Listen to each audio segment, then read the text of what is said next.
한미 FTA 사실상 무효, 트럼프 25% 관세 폭탄 선언. 시청자 여러분 안녕하십니까? 더 퍼블릭입니다. 오늘의 주요 뉴스 전해드리겠습니다. 도널드 트럼프 미국 대통령이 최근 한국과 주요 교역국에 대해 강력한 상호 관세를 부과하겠다고 발표하면서 한미 자유무역협정이 사실상 무력화됐습니다.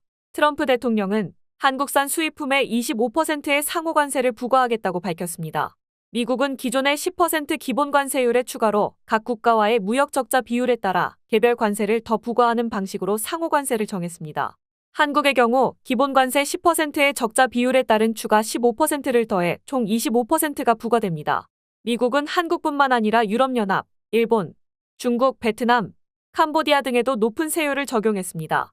트럼프 대통령은 한국과 일본 등 우방국들이 높은 무역 장벽을 쌓아 자국 기업들을 차별하고 있다고 비판하며 자동차와 쌀을 대표적인 불공정 무역 사례로 꼽았습니다. 트럼프 대통령은 특히 한국이 미국산 쌀에 사실상 50%의 관세를 부과한다고 주장했으나 실제로는 저율 관세 할당 제도를 통해 미국 쌀에 낮은 관세를 적용 중입니다. 이에 따라 트럼프 대통령의 주장이 근거가 부족하다는 지적도 있습니다. 이러한 상호 관세 조치로 인해 한미 FTA가 제공하던 무관세 혜택은 사실상 사라졌습니다. 그동안 한국 기업들은 한미 FTA 덕분에 미국 시장에서 일본이나 유럽연합 등 경쟁국보다 유리한 위치에 있었으나 이번 관세 조치로 큰 타격이 불가피합니다. 한미 FTA가 발효된 후 한국의 대미 무역 흑자는 크게 증가했기 때문에 이번 조치가 장기화되면 연간 약 100억 달러 이상의 손실이 발생할 것으로 전망됩니다. 트럼프 행정부는 한국이 유지하는 소고기 수입 제한, 인터넷망 사용료 부과 등 각종 비금전적 무역 장벽도 문제로 삼았습니다. 이는 미국이 향후 관세 협상에서 한국에 추가 압력을 가할 가능성을 보여줍니다. 미국 내에서도 이번 관세 부과가 자국 경제에 큰 타격을 줄 것이란 우려가 커지고 있습니다. 실제로 발표 당일 미국 증시에서는 기업들의 시가총액이 하루 만에 3조 달러 이상 급감하는 등 경제적 충격이 컸습니다.